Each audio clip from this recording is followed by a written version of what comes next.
So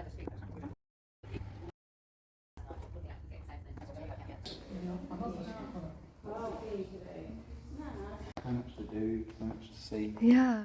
Confessions of ADHD. So this to date is probably my largest series of works. So there's 20. They're one or two molecules off meth. So the foundation is meth, but then they a methamphetamine base make it less addictive. It's not addictive, but some people can get addicted to like Adderall, or people get dependencies on it. Get quite bad. So what's Adderall? Adderall's the same thing as dexedrine and Concerta. Oh. So they're all just methamphetamines or speed. Like people that don't have ADHD take it and they're sort of like, oh, I've got to study for my exam. Yeah, that's so true. Dextroamphetamine. Oh my god. It says dexedrine or dextroamphetamine, sulfate. I'm Christian, dyspraxia, ADHD, I have visual issues. As black and white as possible to grasp. That's why all the works are done black and white, because my thinking as ADHD is more black and white, but a lot of these images, when you actually stand back, they become grey, because not all thinking is black and white. It's kind of grey, so that's why a lot of the work is actually quite big. Digital software to make a lot of my work, because I can't see, so that's why a lot of these are big. These are all drawings, they're all pen drawings done on A4. They've been scanned in at high resolutions and printed out on a paper called Synthesol. So it's like a plastic kind of paper. It's not really paper, it's a water resistant, tear resistant material. There's an artist called Todd Francis. He's an illustrator and designer for a skateboard company in America called Aigantighe. He has a series called The Dirty Dozen, which are pigeons, and he has quite a humorous take on his work. Wanted to make stuff that was funny and make people laugh and kind of go against the normalcy of art being serious, make it funny. That can't be good for them. I don't think so. No, I don't see taking Adderall really beneficial for anyone. No. And then The Great Escape. I think I know what this one is. Yeah, there's a nice bit of tree in it. Bit of tree, bit of twig. Oh. Really fluffy looking twig. And in a way, the way you've cross-hatched it is slightly different. Yeah, this was like one of the earlier works and I just couldn't be bothered doing it again. Don't get me. And I was like, because it was so difficult. Oh, really? Well, yeah, it was so intricate. I think it's pretty cool. The framing came out pretty good. Yeah, nice framing. Oh, Paul did it, did he? Yep. I sign everything up. I'm one That's of those cool. people. Specific pen for signing. I'm one of those people. That's so cool. Yeah, no, just... Well, it's a specific pen because a lot of my work draws from and Todd Francis, I guess consumerism and pop art movement. Cigarette here draws from a LA artist named CJ Hendry. She does hyper-realistic colour drawings of things. So she did a series of cigarettes, Marlboro cigarettes, and coloured pencil and lipstick on them. The artist from the early 2000s, Cause, who did these huge, you get them like about yay big, 16 inches. He's done huge exhibits in Hong Kong and San Francisco. He did these things called companions. He does a lot of pop art, kind of colourful images. He did the companions, which are called designer toys. So over in this corner over here, there's a Spalding basketball. So it started off with the basketball. You can't fault them on their skill. Yeah. But they just used tools. Michael Armstrong was gracious enough to help me. He's been a mentor to me. He helped me write a proposal. I put it into the gallery and I was like, well, see what happens. I could get a show at the Aigantighe, and I was lucky enough to get a show. Always wanted a show here. A lot of like prestige to it. Yeah. Like the more art I do and the more exposure I give and get, Yeah. the more my works will go up in price, or the more meaning people will inflict.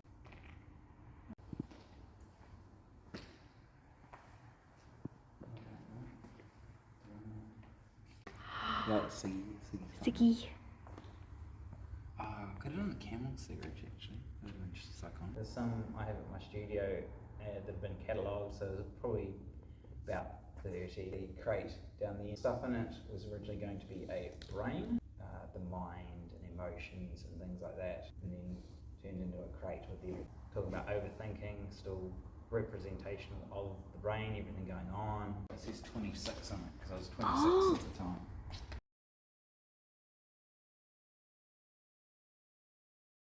Halfway through, it kind of sunk in that I had a show.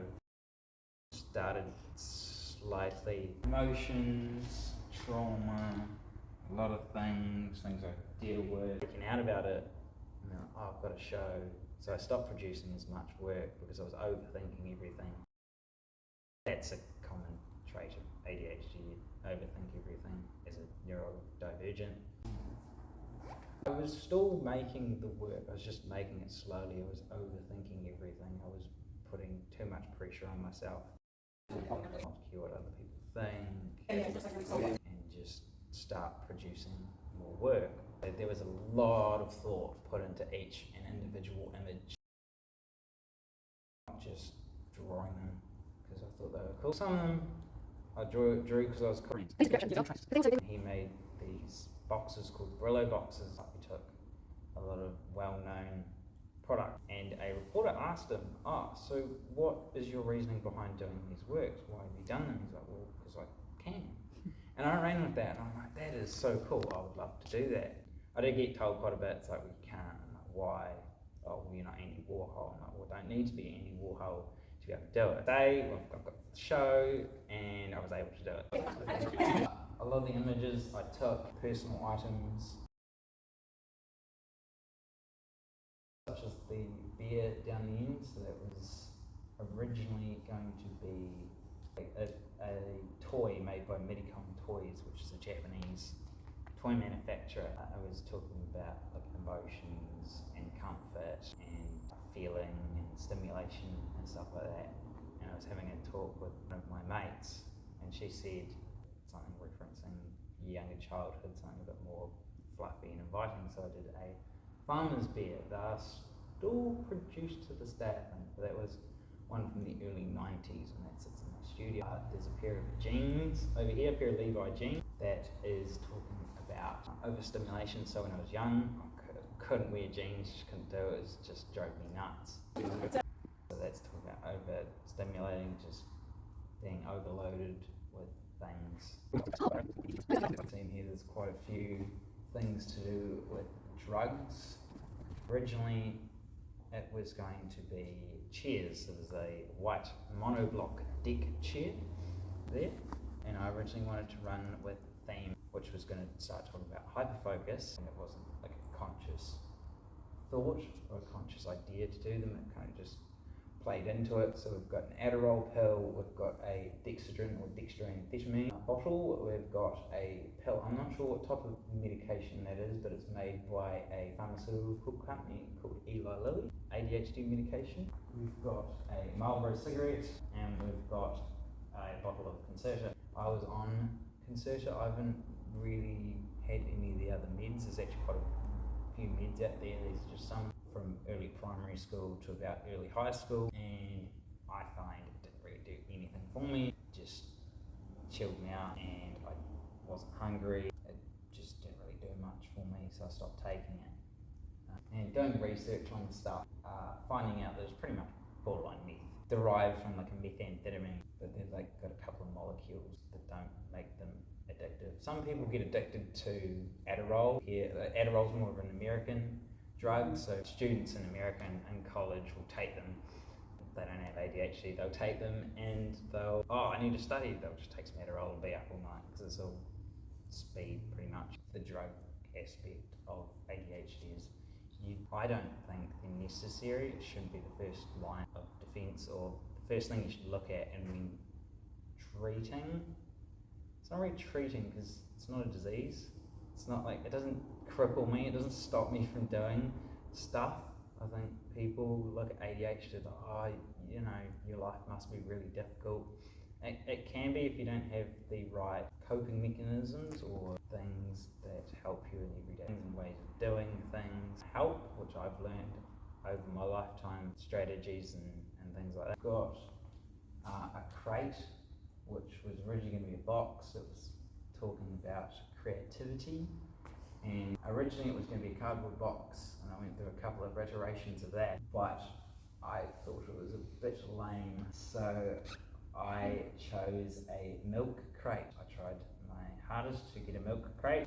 They're pretty hard to get, so I found an image online as a reference and photoshopped a Supreme sticker onto it, because a lot of these images in the show are very well known everyday objects, and this was to be able to communicate to the viewer and make it easy to understand, because then you have because it's common iconography, and you've probably seen something like the deck chair or the basketball, the pants or the teddy bear. It gives you a reference point, something to hang on to, instead of me coming up with a whole new story and you having to wrap your head around a whole new story. So I stuck a Supreme sticker on it because they're a very large fashion brand in America, streetwear brand. We've got a flamingo. This was representational. Me being able to handle a lot of stress, so in stressful situations I can stay quite calm, cool and collected. So I found an inflatable pool flamingo. Very durable, so they're quite resilient, they can deal with a lot of stuff, but when they pop, they pop. We have a cinder block. It doesn't exist, it was an AI generated rock. Yeah, just photoshopped the text in there and beveled and embossed it and printed it out and drew it. There's one that's just there and people kind of have inflicted their own meaning on it. People's propensity to abuse substances. Some people with ADHD use Adderall quite a bit. They get addicted to Adderall. I wasn't considered. Consider's not really that addictive, nor is the extra amphetamine that I'm aware of. They can be. They're not necessarily addictive, but you can get a dependency on them. The cigarette is the escape. Not everyone that has ADHD does drugs, but because being neurodivergent, you have the propensity to hyperfocus on things, and if it gives you enough dopamine, you want to do it again. So you're basically just mining dopamine. If something gives you dopamine, you're going to do it again.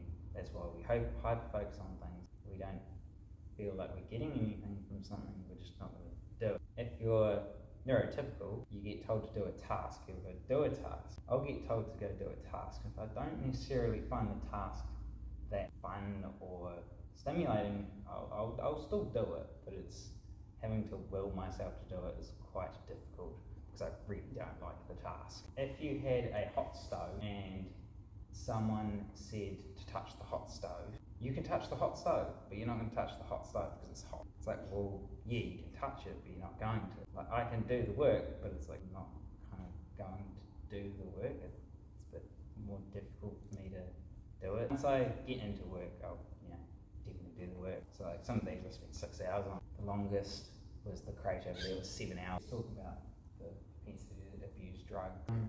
The boxing glove over there, named round 2, talks about emotional resilience. It also talks about anger, emotional stability.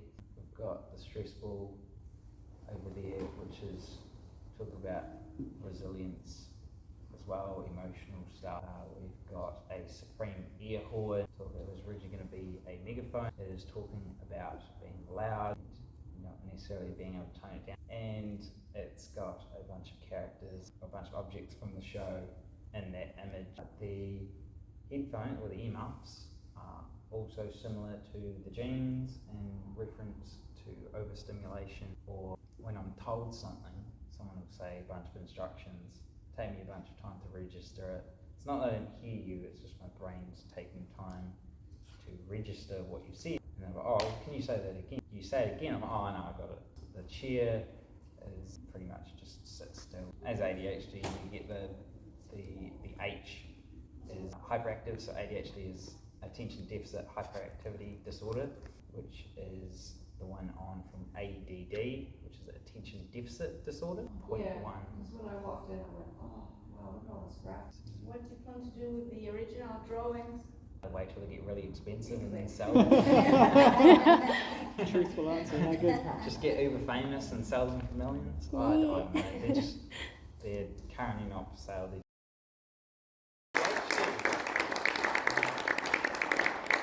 Thank you, Hayden. Thank you. Thank you. You could be very proud of yourself.